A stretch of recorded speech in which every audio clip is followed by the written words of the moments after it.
everyone, my name is Kasia. Thank you so much for joining me today. And today I have a project update for you where I will go through all of the projects that I have finished. It's just there are some. And a few of my whips and some of my plans because I'm going for a week-long trip and I wanted to share my plans, knitting plans for the trip with you. So let me quickly go through the finished objects that I have, and there are not that many, and I do not have any of those with me. You can see Morty right here. He's begging for attention, so sorry for any weird noises. The first object that I finished was something that I talked about in the last episode, and it's the Hill 60 hat. Don't remember the designer, everything will be on the screen.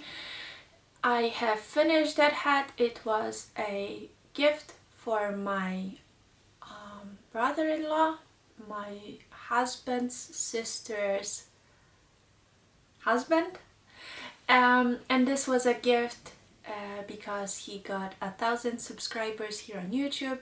So I know that he really likes wearing another hat that I made for him, so I made him a new one in this burgundy color.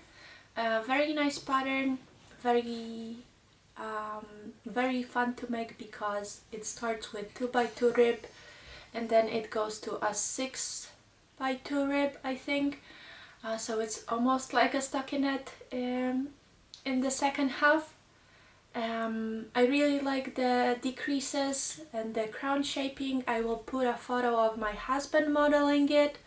It since has been gifted and I know that Adam, my brother-in-law, is very happy with it. And I actually made him another gift that I have not shown on this podcast at all. It's a pair of sailor slippers, and yeah, I had a pair made already for my sister-in-law, his wife, and yeah, I thought that I cannot gift a pair to her and then leave him without one, so I made him a pair as well. I have some of the yarn that I used. So I used the recommended yarn, which is Drop Snow, and I used it in multiple colors. I wanted something fun for him. My sister-in-law jokingly said one that pink is his favorite color, so I used this very pink together with 2 shades of green. Oh my god, I have only some tangled leftovers here. But yeah, this is basically the combination of colors that I used alongside with this peachy pink. I had some leftovers from the pair for my sister-in-law. The greens, green is her favorite color, so I used that for her pair. And then I did stripes in this random color blocking together with those 2 pinks for his pair. And for the sole, the bottom of the slipper, I used like a beige brown color, which I don't have anymore, even a tiny bit left, because for his size, which is 43, I used more than 1 ball per each slipper. So if you're making a size 42 and higher, just be sure to have like more than 1 ball per each slipper, so 2 balls of the color that you want to use for the sole of the slipper, because I had to use like this purple to do like 3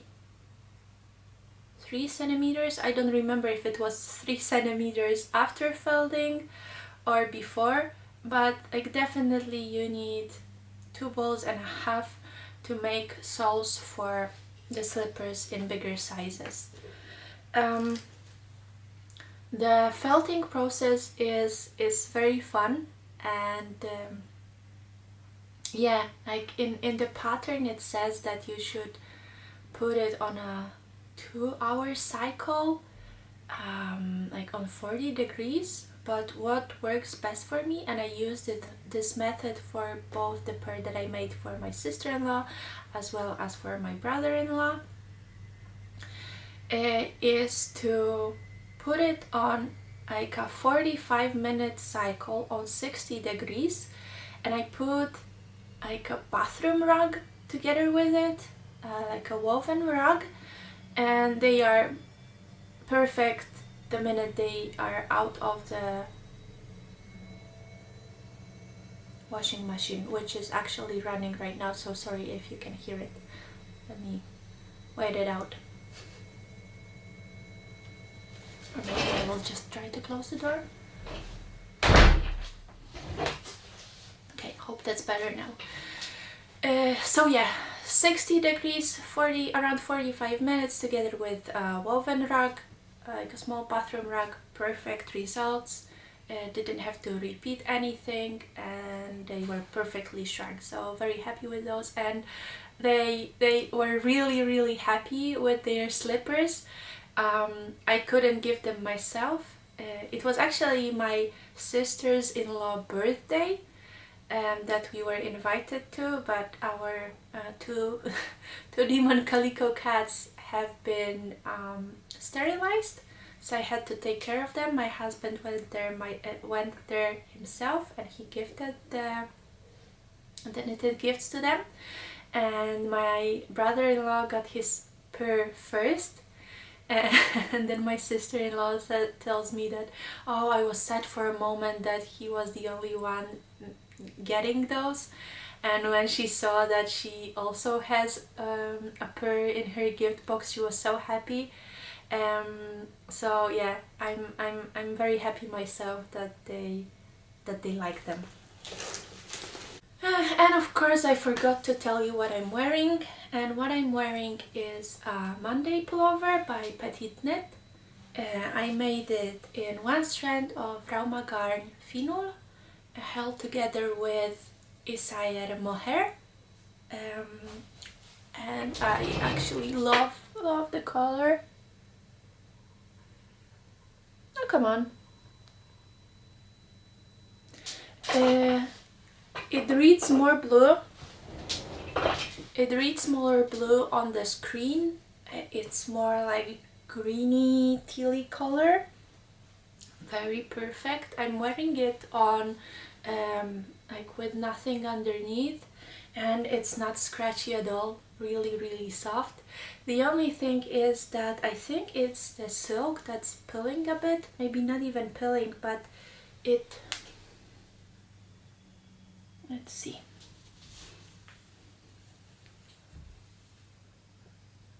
I'm not sure if you can... No. Oh, come on, focus. Not on me. Focus on the fluff. Yeah, I'm not sure if you can see it, but there are those tiny bits of like fluff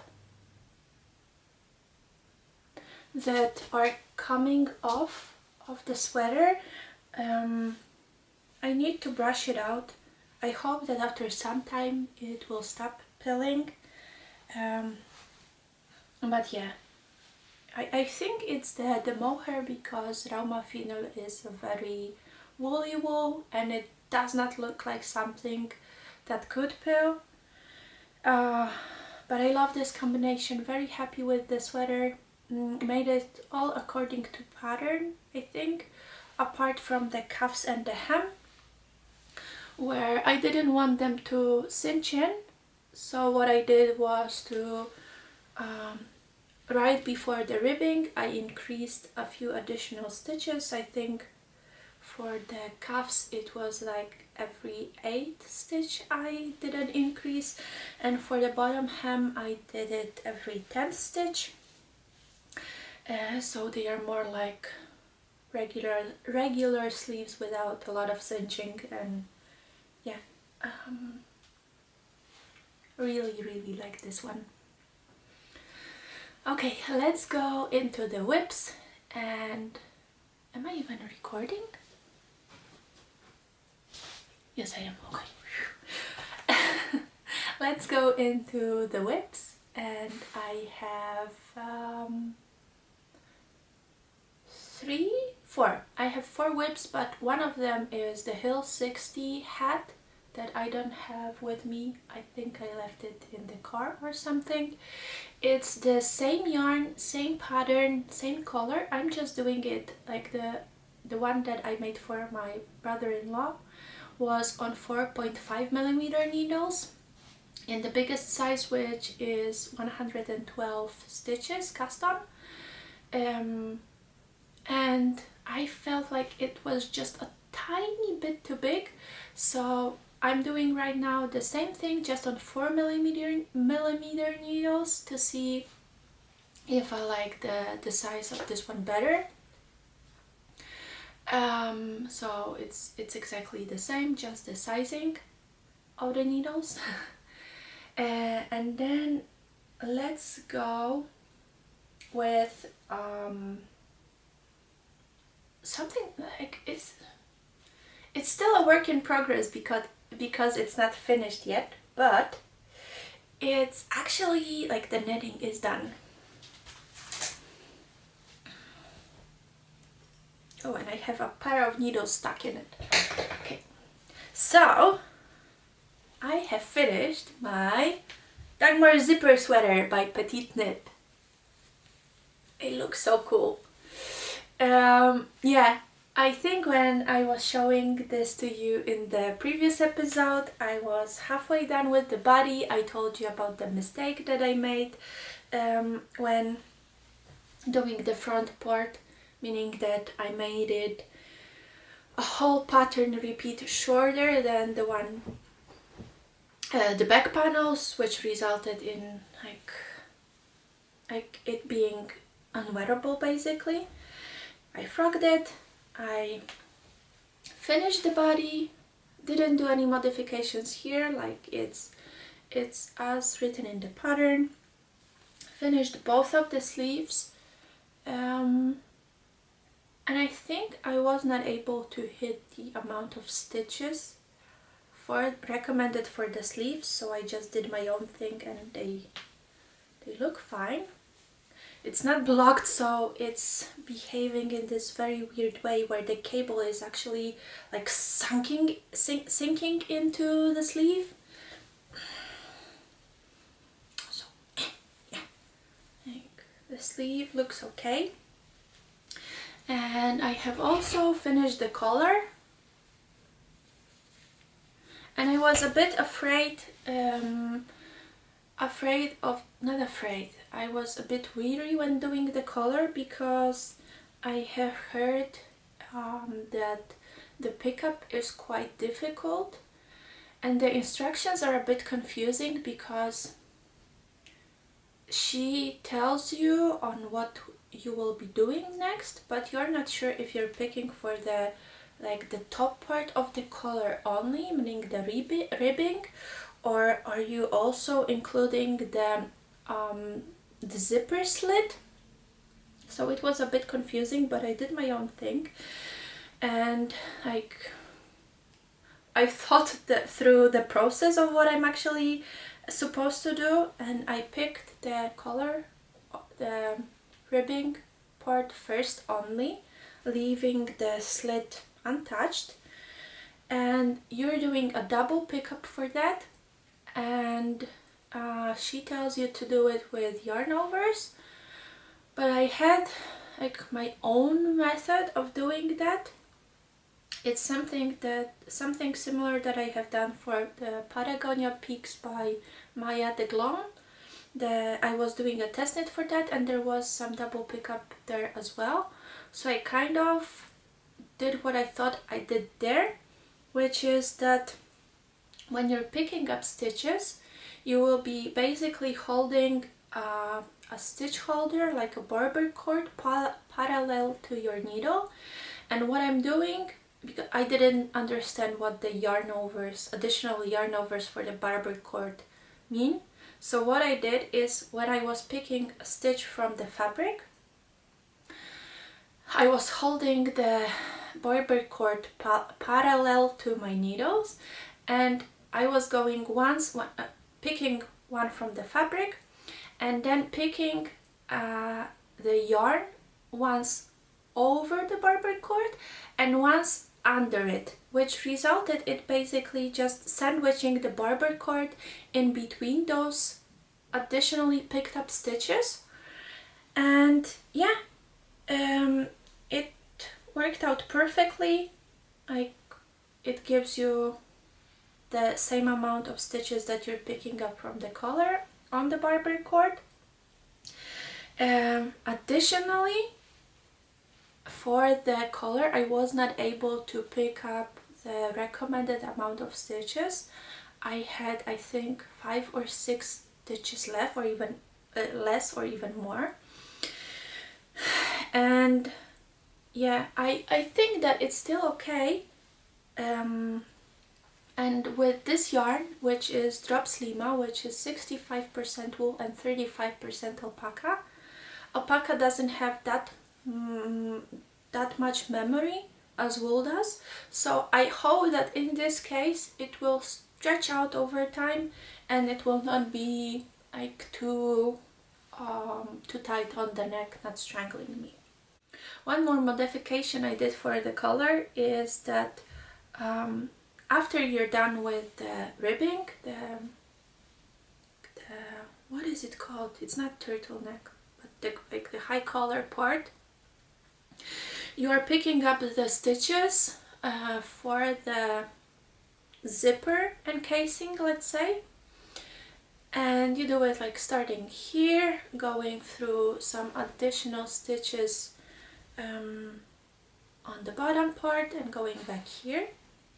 And then you will be doing double ribbing starting from the bottom, doing one side up and the other one side up. And what the pattern tells you to do is to stop the double knitting after you're done. Like the ribbing, the collar is unfolded when you're doing that, so you're basically meant to be stopping once you reach the end of the collar, so like here.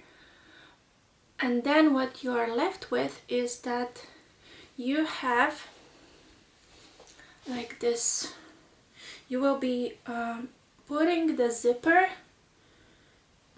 here in the double collar inside of this double knitted casing, but in the body part, the one side of the zipper will be left raw.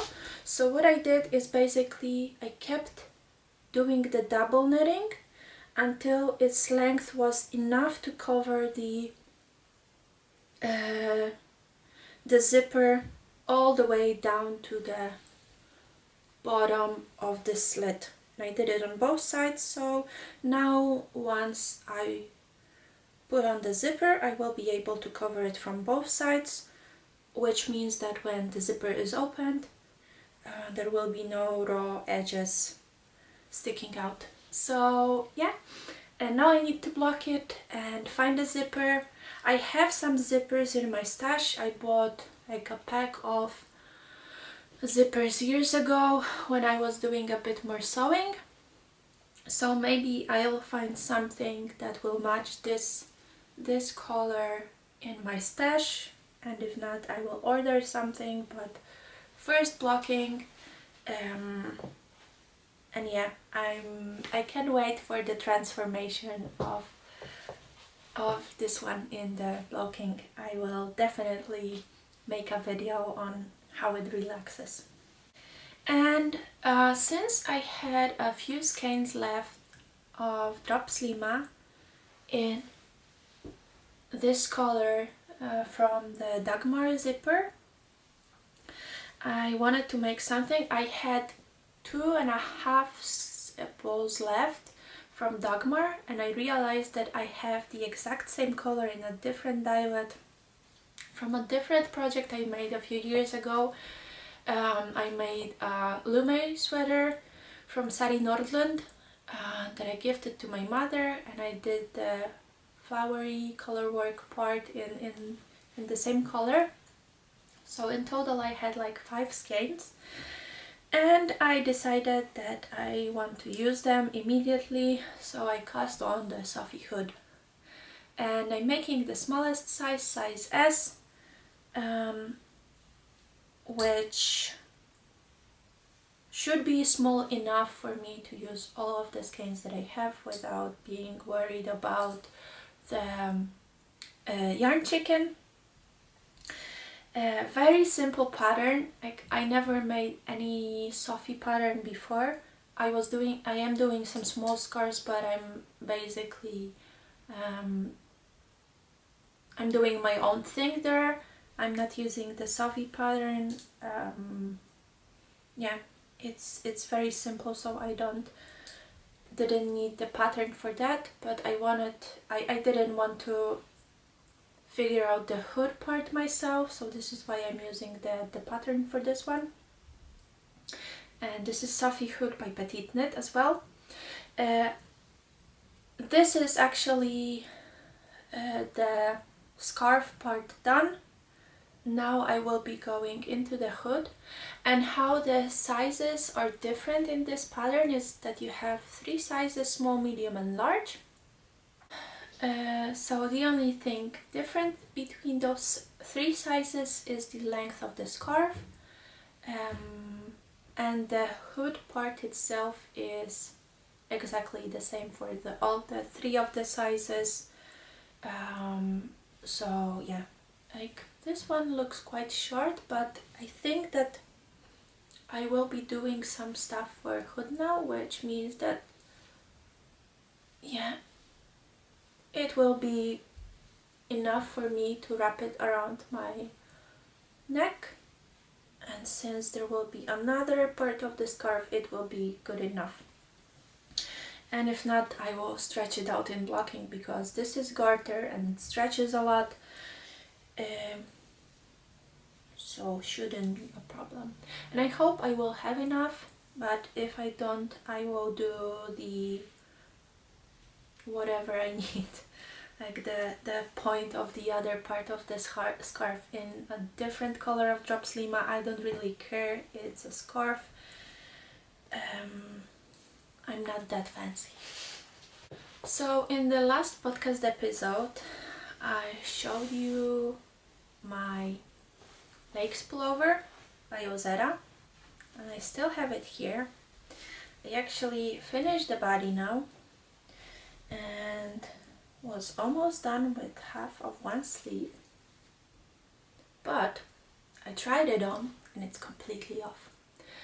Like, I messed up when doing the body as well. Like, I'm making a lot of mistakes recently. I'm not sure why. Maybe I just need to slow down and be more diligent when measuring, but I did some mistakes, and again my fronts were not the same length as the back panel, which resulted that when I was picking up for the sleeves, I had different number of stitches for the front and the back, so the saddle was not aligning properly, and I thought that, okay, let me just continue with the sleeve and try it on, because maybe it will still be fine. And it's not. Like, maybe it's not even the shoulder itself, but like, something is off about this sweater. It's too bulky on me, and I didn't really like the fabric. It's really dense. Nothing about the pattern itself, it's all me. Yeah, so I decided that I will frock this one, and yeah, it's like almost done, but I don't mind. I will frock this one. I'm not even sure if I'm holding it properly now because of the saddle shoulders, because it wants to roll this way, so it seems that this one is the back part, but it's actually the front, so I don't know. But yeah, never mind. I will frock this one, and I found a perfect pattern that I actually had in my library, which is the Road Trip Jacket by Maya Deglon. I will use this yarn. I have plenty enough, I think, to make this road trip jacket. It will be beautiful, yeah, jacket like cardigan.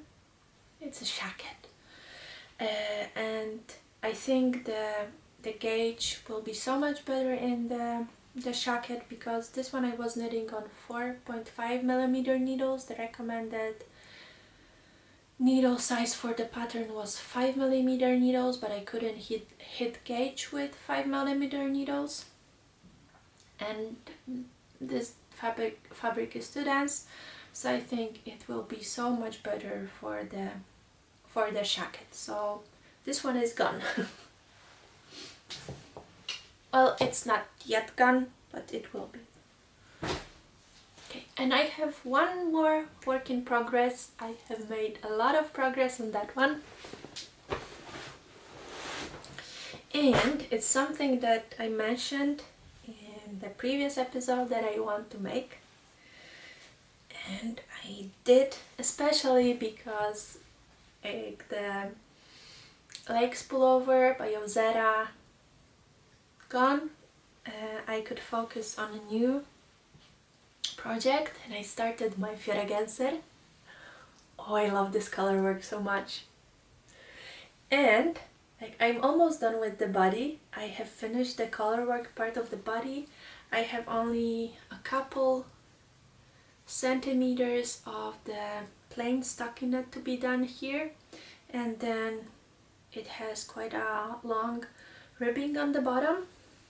But I have moved on to the sleeves for now, and I actually made the sleeve already, half of it, over half of it, when I realized yesterday evening that I messed up. Of course I did.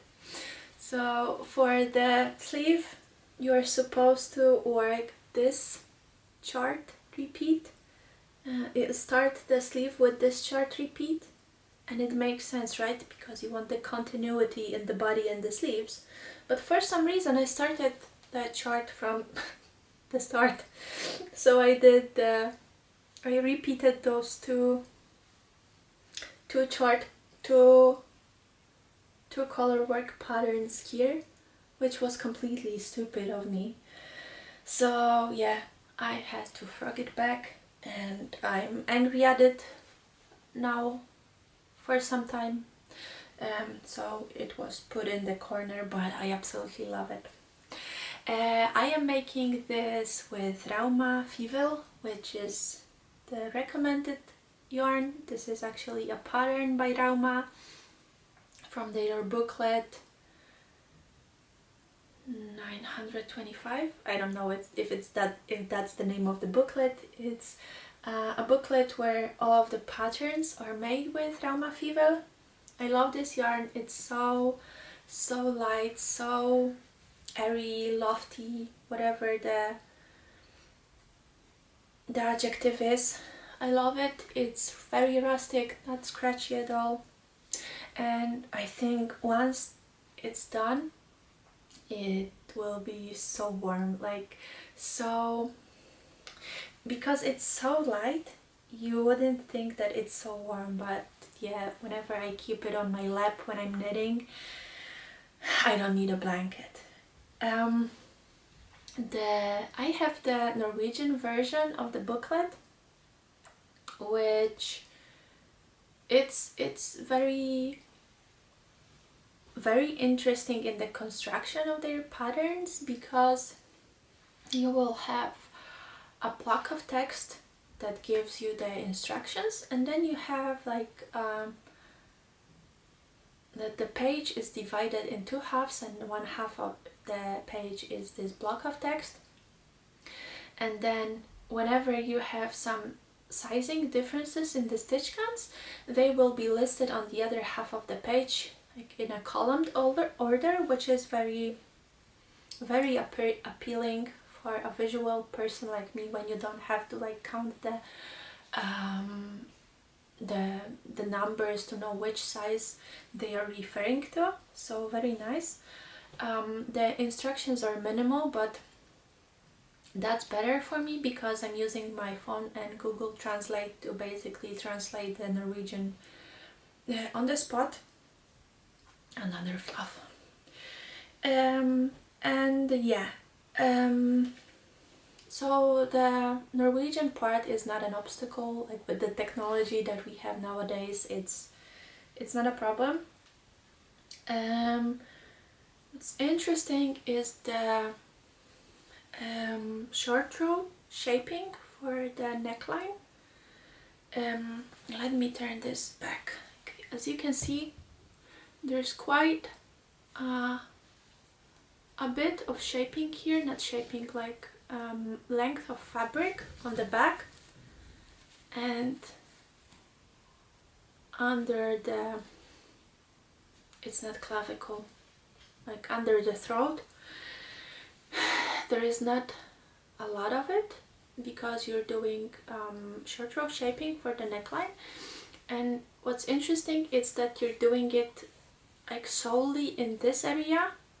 So in a lot of the other patterns that I make, it's more gradual, that you will be slowly dipping into the front, but here everything is like put in this short area of stitches, the short rows, which results in a very nice shaping. But on the other hand,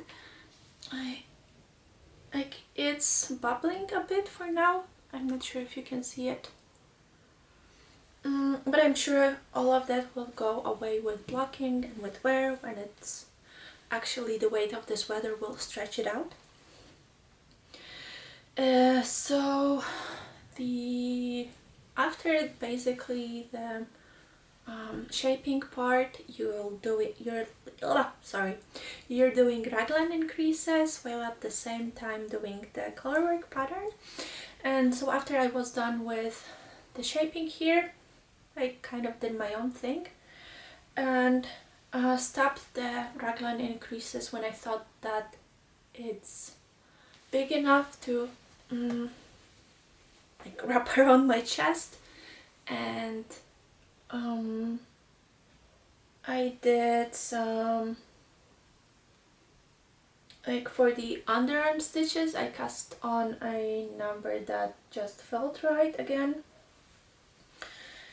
And it's working out. It will not be as oversized as the original sample, which I don't mind. Probably that would be fine as well, but I think this will be more wearable under coats. Morty! I was interrupted by Morty and I have now no idea what I was talking about. Okay, I think I was saying that I modified the body width and the sleeves, and it will be a more fitted garment than like the original sample, but I'm fine with that. And I cannot wait to have this one finished, but because I'm angry at my mistake on the sleeve, this will now go into a naughty corner for some time. And I will finish it when I'm back from my trip. Yeah, and I wouldn't be able to take it on the trip because it's too big now. So I am going on a week-long trip. It's a business trip, but I'm adding a few more days for a personal trip.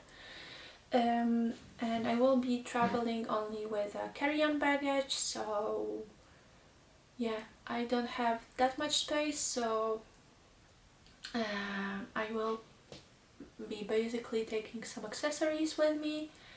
I think I will take the Sophie hood with me to finish it probably on the plane. And then maybe the Hill 60 hat if I don't finish that before the trip. And then the last project that I want to take with me is a new cast on, and let me grab the yarn. So the project that I want to cast on is a pattern that I had in my library for some time now. Sorry, I'm on this chair that does not have like a dragonfly chair that doesn't have any support for the back. It's basically like something, a chair that engages your core muscle to work a bit more, but it's rolling a lot. So sorry if I keep moving.